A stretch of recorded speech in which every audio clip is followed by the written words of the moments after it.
ever factory outlet Mukunda Jewelries grand opening December 14న హన్మకొండలో. నమస్తే రమగారు. నమస్తే జయ. రమగారు, నెమలి పించం ఇంట్లో ఉంచుకోవచ్చా? ఉంచుకుంటే ఏమవుతుంది? అంటే నాకు ఒక్కదానికి వాడతారని మాత్రం తెలుసు. బల్లులు రాకుండా పెడతారటండి. అదొక పాయింటే తెలుసు నాకు. ఇంకా ఏమైనా ఉపయోగాలు ఉంటాయండి? అది కాదు జయ, ఇలాంటి అనుమానాలు ఎందుకు వస్తాయో అర్థం కాదు. వస్తాయండి, అంతేనండి. అంతే. రోడ్డు మీద అప్పుడప్పుడు మనకి ఈ నెమలి పించాలు అమ్మేవాళ్ళు కనపడతారు. అవును. నెమలి పించం అంటే ఏమిటి? అదేమన్నా ప్రత్యేకమైందా? దాని తోకలో కుచ్చు, అంతే కదా. నెమలి పించాలకి ఒక ప్రత్యేకత ఉంది. కళ్ళు అట్లా తిప్పలేము, చూసారా ఎంత టెంప్టీగా ఉంటుందో రమగారు. నాకైతే భలే ఇష్టం. అవును, అదే పాయింట్ అందులోది. అంతేనా? అంత కాక అది కాదు జయ, ఇప్పుడు ఏ పక్షివైనా రెక్కలు, ఈకలు మనం ఇంట్లో పెట్టుకుంటామా? పెట్టుకోం. ఊళ్ళల్లో ఏం చేస్తారో తెలుసా? పల్లెటూరులో వాళ్ళకి తెలుసు. కాకి రెక్కలు రాలి పడుతూ ఉంటాయి. 3-4 రెక్కల్ని ఇలా కట్టి వేళ్లాడేస్తారు, కాకులు రాకుండా ఉండటం కోసం. పొద్దుటిపూట ఈ వెన్న చేసుకున్నా, ఏదైనా ఎండ పెట్టినా కాకులు కవట్లాడిపోవటం అంటారు దాన్ని. కాకులు పడిపోతూ ఉంటాయి వచ్చి. అప్పుడు ఏం చేస్తామంటే ఈ కాకి రెక్కలు కడితే కనుక కొంచెం అక్కడేదో వీళ్ళు కొట్టి దాన్ని చేశారన్న అనుమానంతో కాకులు రావుట. ఓకే. రావని మా వాకిట్లో కూడా 1-2 కట్టేసి ఉంటుండేవి. మాకు పెద్ద వాకిలి, ఏదో ఓ పక్కన ఒడియాలు పెట్టిన దగ్గర మాత్రం అది కట్టేవాళ్ళం. అది మనకి కాకులు ఎక్కువ కనిపిస్తాయి, మనం ఇక్కడ కనిపించవు. ఇక్కడ అసలు నేను కాకి కనిపిస్తాయి, పావురాలే ఉంటాయి. అవును. ఇప్పుడు పావురాయి రెక్కల్ని ఇంట్లో పెట్టుకుంటామా? మనం పెట్టుకోం కదా. ఇప్పుడు ఎట్లా మన జుట్టు రాలింది, ఎంత మంచి జడ ఉన్నది, ఇంత భారీ జుట్టు అని దాన్ని ఉంచుకుంటాం? లేదు, ఉంచుకో. అందంగా పెంచుకున్న గోళ్ళని కట్ చేశాక శోభించదు, తీసుకెళ్ళి జాగ్రత్తగా మట్లో పడేయాలి దాన్ని. అంతే. ఇంట్లో కూడా వేసుకోకూడదు. ఏదో పక్కన పడి ఉంటుందిలే, రేపొద్దున ఊడవచ్చులే అని కూడా భావించాం మనం. జుట్టు దువ్వంగానే చుట్టడం, ఏ డస్ట్బిన్లోనే పెట్టడం. మట్లో కూడా పెట్టేసేయచ్చు. గోల్డ్ కానీ ఇవి కానీ అవి కరగడానికే చాలా సమయం పడుతుంది. పక్షి రెక్కలు కూడా అలాంటివే. ఏ పక్షి రెక్కనైనా ఈకలని, రెక్కలని కాదు, రెక్కల్లో ఉండేటువంటి ఈక, కాకీక అని చెప్తాం కదా. కాకీకకి లేని ప్రత్యేకత నెమలీకకి ఎందుకు వచ్చిందంటే కృష్ణుడు దాన్ని ధరించటం వల్ల. భగవంతుడు ధరించాడు కాబట్టి అది భగవత్ సంబంధమైన వ్యవహారంగా భావించి మనం అది ఉంచుకుంటే కృష్ణ సాన్నిధ్యం ఉన్నట్టు ఒక మనసుకి సంతోషం. కృష్ణుడు నిరంతరాయంగా దాన్ని ధరించడం. ఏ కృష్ణుడు చిట్టి బుజ్జు బొమ్మ ఉన్నా, ఇంత బొమ్మ ఉన్నా ఆయన నెమలి పింఛన్ ధరించే ఉంటాడు. ఆయన ఎప్పుడు ధరించి ఉంటాడు? అది రాజకుమారుడు అయిపోయాక కాదు, గొల్లవాళ్ల పిల్లాడిగా ఉన్నప్పుడు ఇంతంత చారడేసి, ఇంతంత కళ్ళు, ఎర్రటి పెదిమలు, ఆ నీలంగా ఉండేటువంటి నలుపు ఛాయలో పిల్లవాడు, బొద్దుగా ఉన్నవాడు, ఆ మహాద్భుతమైన సౌందర్యవంతమైన నవ్వు ఉన్నవాడు. ఆ పిల్లవాడికి దృష్టి తగలకుండా వేరే రంగు మీదకి దృష్టి పోవటం కోసం వాడి బుగ్గ మీద కాటికి చుక్క పెట్టినా కనపడదు, నల్లవాడు కదా. అందుకని వాళ్ళమ్మ ఈక పెట్టేది. నీలమేఘశ్యాముడు కదా. ఈ మొహం గబుక్కుని చూడంగానే దీని మీదకి దృష్టి వెళ్తుంది. అందుకని ఏం చేసేది, దానికి చుట్టూతా ముత్యాలు చుట్టేది, కొప్పు చుట్టూతా. కృష్ణుడు కొప్పేసేది కదా. అవును కదా. అవును. కృష్ణ పిలక ఈ పైన ఆ పిలకేసి దానికి ఒక పింఛం పెట్టి దానికి ఒక ముత్యాల పేరు వేళ్లాడేస్తే ఈ పిల్లాడిని చూడంగానే జగన్మోహనమైన వాడి నవ్వులోకి పడిపోకుండా, వాడికి దిష్టి తగలకుండా పైకి వెళ్ళేది చూపు. అలా పెట్టబడింది. చూపుని ఆకర్షించటం కోసం పెట్టారు. ఆయనతోటే ఉండిపోయింది ఆ నెమలి కన్ను. ఆయనంతటా ఆయన స్వయంగా తీసుకున్నది కాదు, తల్లి చేసింది. యశోదాదేవి తన ప్రీతితోటి అన్ని వర్ణాలు ఉన్న చోట కన్ను ఆటోమేటిక్గా దాని మీదకి వెళ్ళిపోతుంది కాబట్టి పెట్టారు. ఇప్పుడు మనం కూడా మన ఇంటికి నెగిటివ్ ఎనర్జీ సోకకుండా ఉండడానికి చాలా చేస్తాం కదా. అవును. అట్లాగే ఇలాగ ఈ సప్తవర్ణాలు ఇంద్రధనుసు రంగుల్ని ఆవిష్కరించేటువంటి ఈ నెమలి కన్నుల్ని గనక అట్లా ఇంట్లోకి రాగానే కనపడేలాగా పెట్టుకుంటే కొంత అబ్బో వీళ్ళు భలేగా ఉందే అన్న ఫీలింగ్ని అది లాక్కుంటుంది. ఇది మెయిన్ పాయింట్. ఓకే. నెమలి చాలా అద్భుతమైనది. పైగా ఏంటంటే దీని మీద బోల్డన్ని కథలు కనిపిస్తాయి మనకి ఇంటర్నెట్లో. అది అస్ఖలితమైంది అంచేత దాన్ని పెట్టుకోవాలి, ఏదో కృష్ణుడికి సంబంధించింది, అదేమీ కాదు. అవన్నీ భావాలే. ఈ సంస్కృత కావ్యాల్లో రాస్తారు, నెమలి నాట్యం ఆడేటప్పుడు అది ఏంటంటే పురి విప్పుతుంది కదా. ఆ పురి విప్పినప్పుడు అది మేఘాల్లో అది ఎగిరేటప్పుడు దాని కంట్లో నుంచి నీరు వస్తుంది. ఆ వచ్చే నీరు దాని యొక్క వీర్యమని. ఆ నీటిని తీసుకున్న ఆడ నెమలికి గుడ్లు వస్తాయి, పిల్లలు పుడతాయని. కానీ ఇవి 2 మేటింగ్ లేదని, ఉండదని సంస్కృత కావ్యాల్లో ఉంది. అట్లా పాత కథల్లో చెప్తారు. కానీ మన డిస్కవరీ ఛానల్లో చూస్తే అన్ని బర్డ్ మేటింగ్ లాగానే వీటికి మేటింగ్ ఉంది. అది నిజమో కాదో, కవి కల్పితమో లేదా కవి సమయాలుగా చెప్పబడతాయి. ఇప్పుడు ఆడనెమలి అందంగా ఉండదు, మొగనెమలి మహాద్భుతంగా ఉంటుంది. ఈ పింఛ ఉండేది మొగనెమలికి. అవును. ఆడనెమలి సామాన్యంగా. నువ్వు కోళ్లల్లో కూడా చూడు, అది ఒట్టి నెమళ్ళకే కాదు, కోడిలో కూడా పుంజు భలే అందంగా ఉంటుంది. పెట్ట సామాన్యంగా ఉంటుందమ్మా. అవును కదా. సింహం అందంగా ఉంటుంది. శివంగి అది విధాత సృష్టి, ఒక నెమలికే ప్రత్యేకం కాదు అది.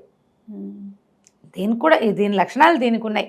ప్రధానమైంది ఇది భగవంతునికి శిరోభూషణంగా ఉండటం వల్ల మనం ఇది చేస్తాం అంతే. ఇప్పుడు ఈకల్ని కూడా ఇన్నేసి పెట్టుకోం, అవి మనకి దొరకవు, మన ప్రాంతాల్లో కనపడవు, కొనుక్కుంటాం ఎక్కడైనా కనపడితే. పైగా ఒకసారి తెస్తే పాడవదు, చాలా కాలం పాటు ఆ అద్భుతమైన అమరిక. అదంతా కూడా భగవత్ సృష్టి విచిత్రమే కదా.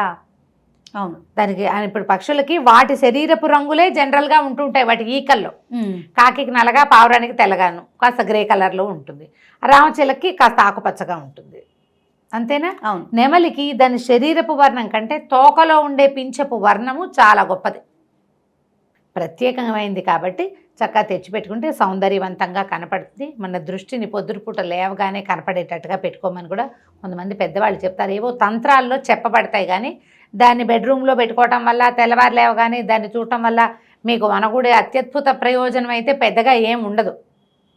కాకపోతే ఏంటంటే ఒక ప్లెజెంట్ ఫీల్, ఒక నెగిటివ్ ఎనర్జీని లాక్కునేటువంటి, అంటే దృష్టిపాతాన్ని లాగేటువంటి ప్రత్యేకమైన లక్షణం ఉంది. కాబట్టే ఇది పెట్టుకోవాలి. ఈ మొగనెమలి అందంగా, ఆడనెమలి వికారంగా ఉండడానికి ఒక కథ కూడా చెప్తారు జయ. పూర్వము క్రౌంచ పక్షులు అంటే ఇప్పుడు స్వర్గంలో ఉంటాయట. క్రౌంచ పక్షి అంటే క్రౌంచ పర్వతం, అది ఎక్కడ ఉంటుంది, మన కుమారస్వామి ఉంటాడని క్రౌంచ పర్వతం మీద అట్లా చెప్తారు. ఆ పక్షులట దేవతా పక్షులు అని చెప్పాలి, స్వర్గంలో ఉండేవి, మేరు పర్వతం మీద విహరిస్తాయట. అవి ఒక సమూహంగా భూలోకంలోకి వచ్చినప్పుడు గాయపడ్డాయట. పడితే ఆ ప్రాంతానికి చెందిన ఒక మహారాజు వాటికి స్వాంతం పరిచాడు, ఏదో కాస్త వైద్యం చేస్తే ఆయన చాలా సంతోషించి అవి నీకేం కావాలని అడిగితే ఏమన్నట్టయినా మీలాగా పక్షిలాగా మారిపోయి అలా తిరగాలనుంది, అత్యద్భుతమైన పక్షిగా మారి, పక్షులు తిరుగుతుంటే ఒక ఆకాశంలో విహరిస్తూ ఉంటాయి కదా, ఒక అద్భుతంగా అనిపిస్తుంది నాకు, అలా మారాలనుందంటే ఆయనకు ఒక మంత్రం చెప్పారట. ఆ క్రౌంచ పక్షులు చెప్పి సౌందర్యవంతమైన పక్షిగా మారిపోతావు నువ్వు అని చెప్పి, ఈ మంత్రం మాత్రం ఎవ్వరికీ చెప్పకూడదు అని చెప్తే ఈయన అప్పుడప్పుడు ఆ మంత్రం చదువుకుని ఈ అందమైన నెమలిగా మారిపోయి అలా తిరుగుతూ ఉంటాడు. నెమళ్ళు ఎగురుతాయి కదా. అవును. ఎగురుతాయంటే ఈ మామూలు పక్షులు చేసినట్టు అలా విహరిస్తూ ఉండవు, కానీ పెద్ద చెట్టు కింద నుంచి ఒక్క ఎగిరెగిరి చెట్టు ఎక్కగలుగుతాయి. విహరించేవాడు తోటల్లో, తనకు సంబంధించిన తోటల్లోనే విహరిస్తుంటే ఈ భార్య ఆయన వెంబడబడి నాకు రహస్యాలు చెప్పకపోతే ఒప్పుకొని భార్యలు ఎక్కువ మంది ఉంటారు. ఏదైనా సీక్రెట్ ఉంటే నాకెందుకు చెప్పవు, సహధర్మచారిణి కదా, అది కదా ఇది కదా, నన్ను ఇచ్చేస్తావా అది చేస్తావా, ఈ పాయింట్ మీదే రహస్యాలు చెప్పడు కాబట్టి వదిలేసే భార్యామండలు కూడా కనపడతారు. బలవంతంగా ఆ మంత్రం తెప్పించుకున్నాక ఆవిడ కూడా, కానీ ఆ మంత్రం చదివే తొందరపాటులు ఆవిడ సౌందర్యవంతమైన అనే మాట చెప్పలేకపోయింది. దాంతో కురిపోయిన మగ నెమలిగా ఉండిపోయింది అనమాట. ఆడనెమళ్ళు బాగుండవు, పీహెన్స్ అంటారు, కోడిలానే ఉంటుంది, అది కోడిలాగానే ఉంటుంది. అట్లా పుట్టిందని నెమలి తను ఎంత కోరుకున్నాడో, ఎన్ని వర్ణాలు కావాలని ఆయన భావించాడో అలా పుట్టాడని కథ చెప్తారు. ఓహో. నీకు వాళ్ళు ఆ క్రౌంచ పక్షులు చెప్పించాయట అతన్ని, నీకు భార్య ద్వారా సంతానం కలగదంటే అప్పుడు ఆయన చాలా దుఃఖిస్తే విధాత అతనికి అవకాశం ఇచ్చాడు, నీకు వీర్యం కంటి నిండా వచ్చే మార్గం నేను చెప్తానని కనికరిచ్చాడు. ఇది ఒక కథ. మరి ఈ కథని బేస్ చేసుకున్నా ఇంకో బేస్ చేసుకున్నా ఇలాంటి మాటలు పుట్టినాయి. కానీ జనరల్గా పక్షుల్లో చాలా చోట్ల కూడా, జంతువుల్లో కూడా మగవి బాగుండి ఆడవి సామాన్యంగా కనపడతాయి. ఓకే, అలా కనిపిస్తాయి తప్ప దాని మీద ఆలోచించి దానివల్ల అదేదో జరుగుతుందని మాత్రం భావించకండి. బట్ ఇంట్లో ఉంటే ఏమవుతుందంటే మనకి ఒక పాజిటివ్ ఎనర్జీ, పాజిటివ్ సోర్స్ ఆ కలర్స్ వల్ల. అవును. ఇప్పుడు అలా అందంగా అమర్చే రంగులు మనం చాలా కష్టపడాలి అట్లా కలర్స్ సరిచేయటానికి. ఇవి మనం ఏం కష్టపడక్కర్లేకుండా దొరుకుతాయి మనకి. మనం ఇంత అపురూపంగా పెట్టుకుంటామా, మీకు తెలుసో తెలీదో, రాజస్థాన్లో ఈ నెమలికల చీపులతో వాకిళ్ళు ఊడ్చుకుంటారు. వాకిలి ఊడుస్తారు లిటరల్లీ. కుంచగా యూజ్ అవుతుంది అది. పొడుగ్గా ఉంటుందా, అవునవును. ఎక్కువ రోజులు రాలిపోకుండా గట్టిగా ఉంటాయా? పాత రాజస్థానీ మూవీస్ చూస్తే అక్షరాల నిజమమ్మా. మీ తాలూకు భగవంతుని వ్యవహారంలో నేను ఏదైనా అడ్డం పెడుతున్నాను అనుకోండి, కృష్ణుడు అంటే నాకు పంచప్రాణాలే, చాలా ఇష్టం కదా మీకు. చాలా ఇష్టం. కూర్చున్నా నుంచున్నా కృష్ణానే, దాన్ని ఎవరైనా దండం పెట్టినా కృష్ణార్పణమే. ఇలా జరుగుతుంది. అదేలేండి, ఆ ప్రాంతంలో అలా వాడతారు. ఇప్పుడు కృష్ణుడు అని భక్తిగా పెట్టుకునేవి. చిన్నప్పుడు ఏం చేశాను, నెమలికి పెట్టి దానికి కొబ్బరి ఇది వేసేవాళ్ళం, కొబ్బరి పువ్వు వారం అంటారు. ఏంటంటే లోపల మొవ్వులో మెత్తటి గుజ్జు లాంటిది ఉంటుంది, అది పెడితే ఇది పిల్లలు పెడుతుంది అనుకునేవాళ్ళం చిన్నప్పుడు. నెమలిక పిల్లలు పెడుతుంది. దానికి ఆహారం ఏంటంటే కొబ్బరి పువ్వు, అదే ఆ కొబ్బరి తొట్లో ఉండేటువంటి మెత్తటి బూజు లాంటిది, అది తీసుకొచ్చి పెట్టుకునేవాళ్ళం మేము మా చిన్నప్పుడు స్కూళ్ళల్లో చేసేవాళ్ళం. పుట్టేవారు ఏమో మరి పుట్టాయో లేదో, మా ఇంట్లో ఎప్పుడు పుట్టలేదు. అంటే మేము ఏమనుకున్నామంటే మేము పదే పదే తీసి చూస్తున్నాం, అందుకే పుట్టలేదు అనేది మా అక్కయ్య, మా వసంత చెప్తుండేది అలాంటివి. నువ్వు ఎంతసేపు తీసి చూస్తావే, అలా తీసి చూస్తుంటే కుదరదు, చూడకుండా ఉండేది, పుట్టేసిందేమో తెల్లారేసరికి ఒక యావగా ఉండేది. అవన్నీ ఇలా చెప్పుకునే కథల్లో క్రమంగా ఏంటంటే అదేదో అద్భుతమైన పాజిటివ్ సోర్సు భగవంతుడిని దింపేస్తుందని భావించకండి. ఒక చిన్న అందమైన వస్తువు కింద చక్కగా పెట్టుకోవచ్చు. అలాగే ఎక్కువ ఎక్స్పెక్టేషన్స్ పెట్టుకోవద్దాం, అద్భుతాలు జరగవు, అంతే.